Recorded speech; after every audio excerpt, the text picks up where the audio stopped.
Okay, let's discuss two words that summarize the giving of Matan Torah, which we started last week. The two words are found in Parashat Mishpatim, which is the parasha following Yitro, describing the two words the Jewish people said at Har Sinai, and they are Naaseh Venishmah.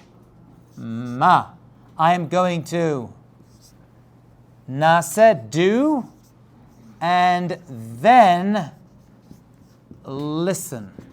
Those are the two famous words the Torah prints, and the Gemara in Shabbat discuss it in great detail. Let's have a look.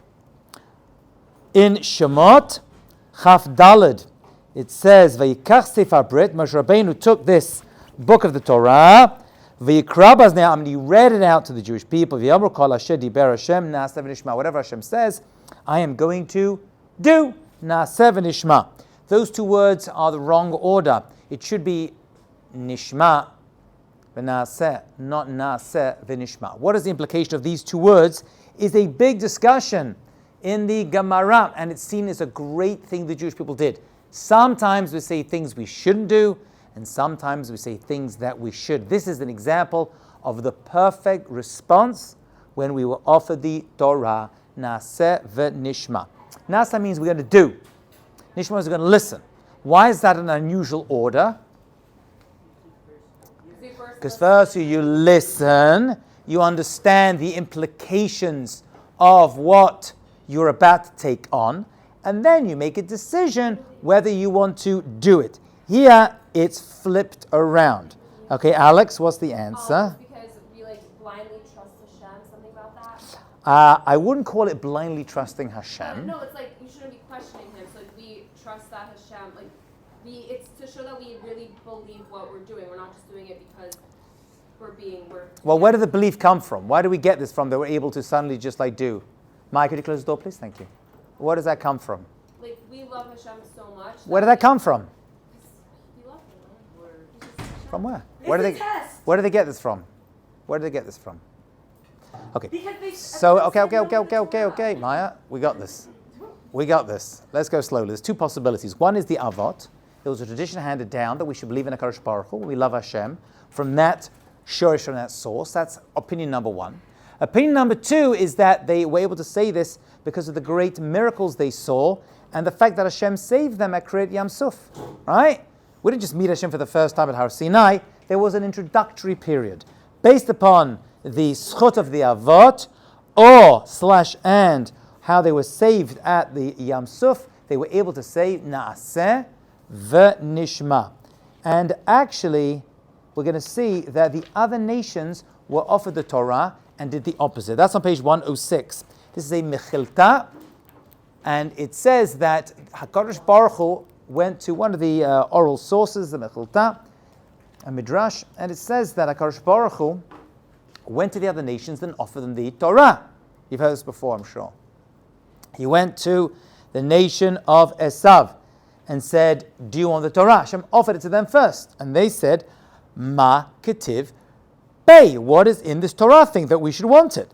And he listed them off. He said, well, did you say something about not killing? He goes, well, we're killers. We don't want to have this law. And they said, we're not interested. Then he went to the nation of Ammon and Moab. And he said, do you want the Torah? And he listed off all the laws of the Torah. And he got to the law about adultery. And Ammon and Moab said, no. No adultery, not interested. That's what we get involved in. We don't want to get punished for that. Then he went to Yishmael and said, do you want the Torah? And it says that you cannot steal. Because you can't steal. We're not interested. They said no. And eventually he went to the Jewish people and he said, do you want the Torah? They didn't ask what's in it so we can make a decision. They said, Naaseh Venishmah. 1 second. Let's just finish the piece off. Page 107. The Gemara in Shabbat says, wow, this is like angelic expression. The angels act like this. What does it mean the angels act like this? So the angels, we're told, they are able to do Naaseh Venishmah. When angels get given a job, they just get the job done. Angels just do it. They don't say, well, I don't know, where do I travel to? What's involved in it? They just get the job done. So the Gemara says, wow, who revealed this amazing secret that sometimes you do and then you understand?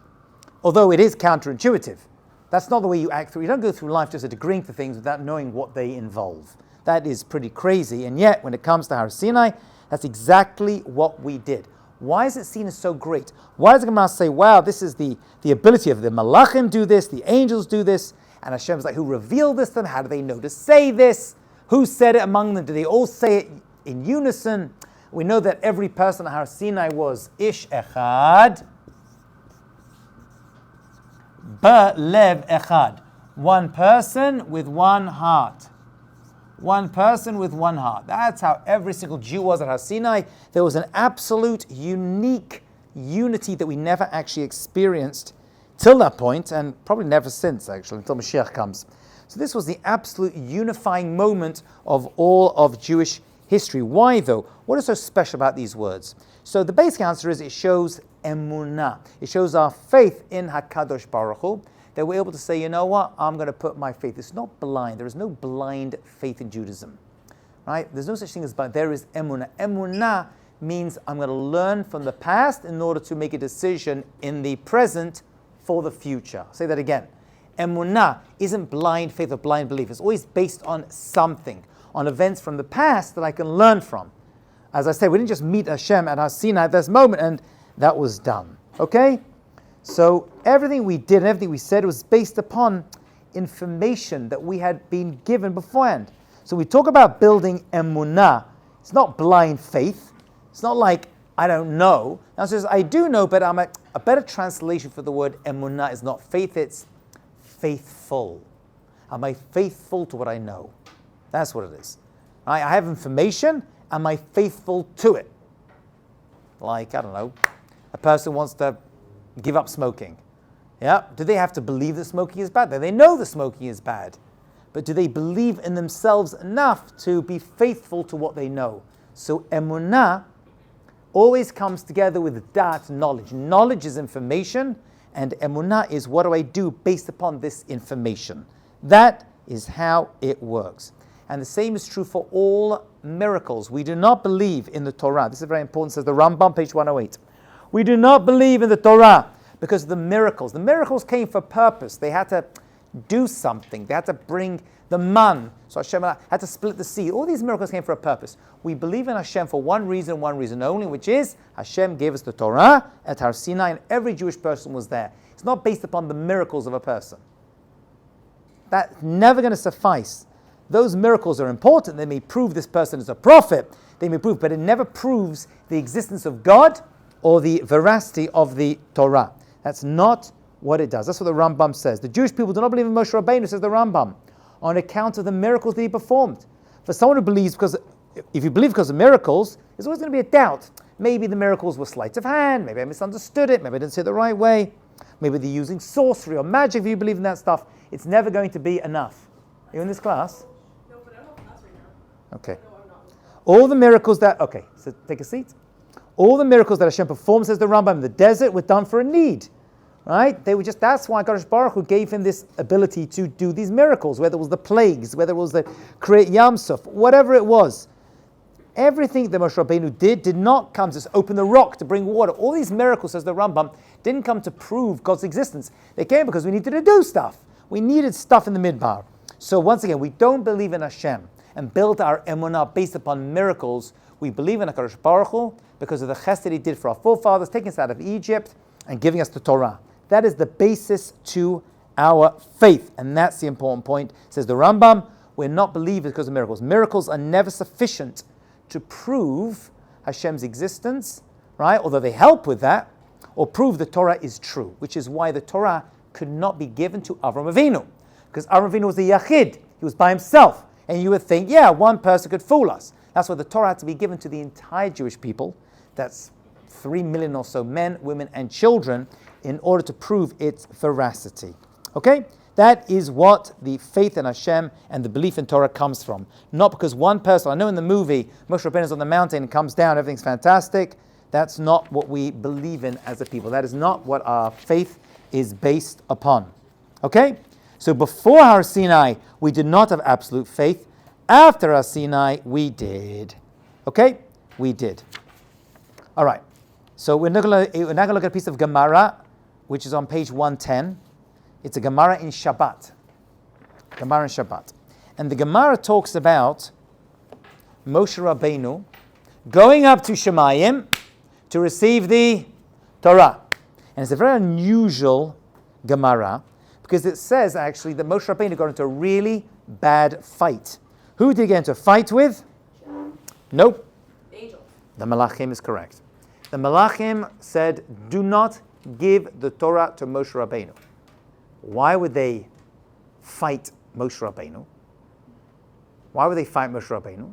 Because they said he's going to give it to the Jewish people. The Jewish people are going to break all the laws in the Torah. The Torah is too special to be given to mortal people who are going to break it, right? It says in the Torah, keep kosher. They're not always going to keep kosher. It says do not kill. Sometimes they're going to have to kill. There's a lot of things they're going to do which go against the Torah. Therefore, the Malachim said, do not give the Torah to the Jewish people. Hashem, says the Gemara, turned around to Moshe Rabbeinu and said, do you have an answer for them? And Moshe Rabbeinu got into an argument. Does anyone know how long this argument lasted for? 40 days. 3 days. Nope. 7 days, a 1 week argument. 1 week arguing with the angels. But in case you think it's a small thing, the Gemara, I believe, but definitely the Kabbalah says that each one of these angels, the size of each one of these angels was 10 times the distance of Earth to the moon. So these were extremely large, terrifying, and yet Moshe Rabbeinu was able to fight them and argue with them. What was Moshe Rabbeinu's argument? Okay, so we don't get the whole thing, but we get elements of the argument that Moshe Rabbeinu had with the Malachim, with the angels. And he said, tell me something, you angels, you want to keep the Torah in Shemayim and not give it to me to give it to the Jewish people. So, do you angels have a Yetzirah? They're like, no. Angels have no Yetzirah. Do you have a desire to kill? And you're like, no. Do you have desires to steal? And the angels are like, no. Do you have a desire to commit adultery? Angels have to say, no. Therefore, you don't need the Torah to help direct you to overcome your Yetzer Hara.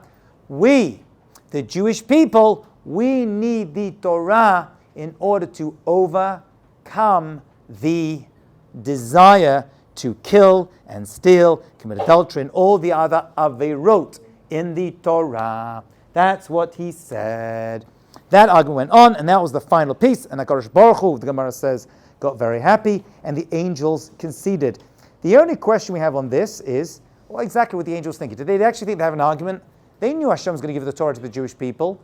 So what exactly is this about? Did they know? So yeah, because they did. They're Malachim. They knew exactly what was going on. Angels know everything Hashem's thinking. Yeah. At this point, well, he knew that Torah was going to, everyone knew the Torah was going to be given, even the people down below, right? Around Har Sinai knew the Torah was going to be given to the Jewish people. So what exactly is this about?